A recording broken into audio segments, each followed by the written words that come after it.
Yan.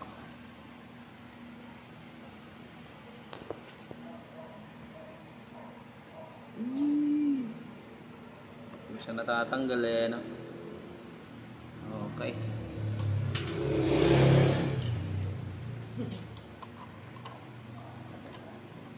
Yeah. So ito yan, no? Kasi nahirapan ako sumagot sa ano eh, messenger eh. Sabi ko kasi sasabihin ko ano yung panlinis eh. Ang dami kasi nagtatanong na. Ito na. Para makita nyo kung ito, sobrang dumi nito kanina, tinan nyo. Hindi ito brand new ha. Nilinis lang namin to. Babad lang ng konti dito sa ating solution. Makikita nyo yan, pag binabad yan, mag-aaroon agad ng chemical reaction yan. Magtatanggalan yung mga carbon-carbon dyan. Tapos, yan.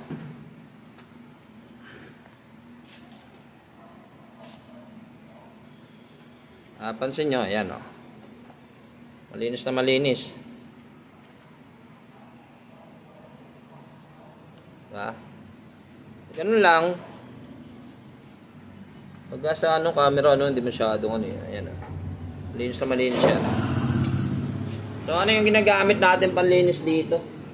Para naman ano, para hindi na ako mahirapang magsasagot. So, ito lang po yung ginagamit ko, oh.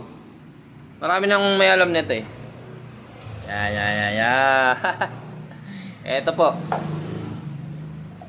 Yan. Medyo, kung titignan nyo, parang, oy, ano yan ah, hindi naman panglinis talaga yan ah, ganyan. Siyempre, marami kayo. Pero ito po, tested na to. Hindi nyo po gagamitan ng puro yan. Kasi pag ginamit nyo ng puro yan, eh, medyo matapang. So, ang ginagawa ko po dyan, is sinahaluan ko ng tubig.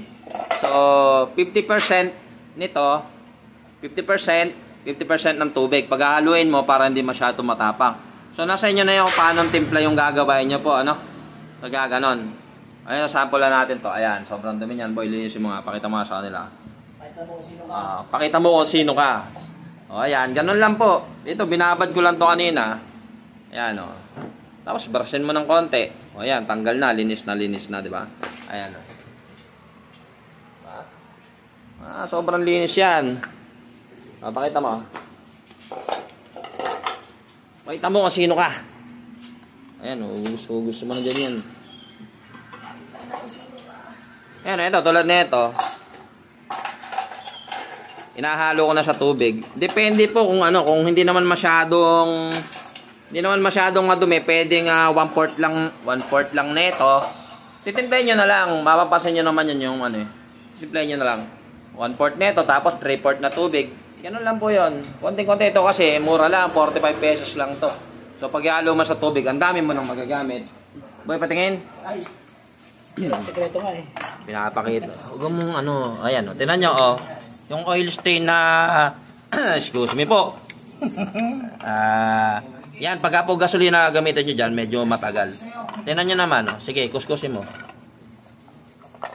Ayan, oh, pag kuskus mo, tanggal agad, di ba? Yan. Oh, ito, mas maganda, oh. Mas matigas. Hindi nyo na kailangan ibabad. Ayan, oh. Matanggal agad. Mamaya-maya, mukhang bago na yan. Ganun lang po. Ito lang po yung ginagamit ko. Ito lang po ha.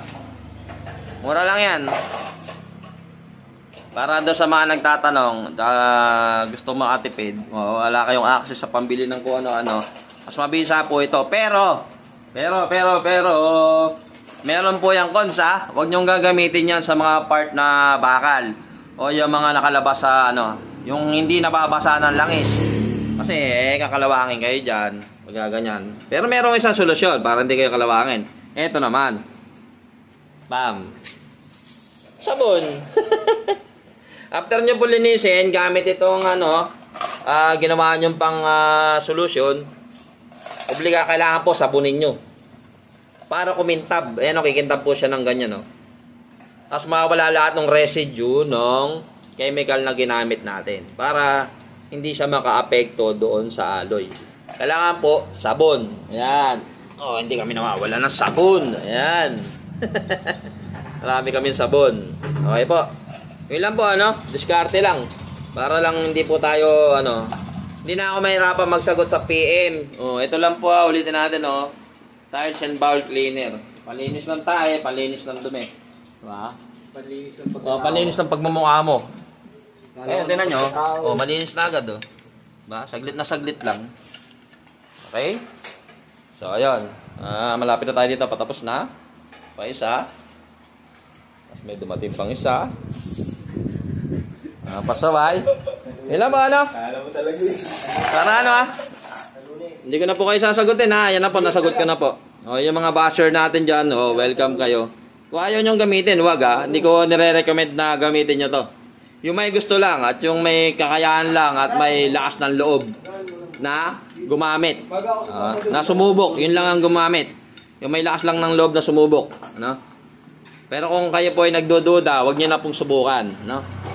Tsaka hindi po ito panlinis ng panggilid, ha? Ulitin ko, hindi ito panlinis ng panggilid. Pang oil stain lang po ito, ha? Panloob ng makina. Mga alloy na nakababad naman sa langis. Tandaan po natin, uulitin ko, baka mamaya gamitin nyo sa ibang bagay, ha? Masisi ka ba? Ako pa masisi nyo.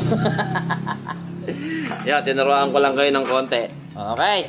Para hindi na ako sagot na sagot sa PM. Peace. O, yan na siya, di ba? Yee! Parang bago na. Kaya siya kalinis pagkatapos. Yung mga bulb. Mga bulb. Ayan, malinis na malinis. Malinis na malinis lahat. Okay? Alam nyo na yung sikreto.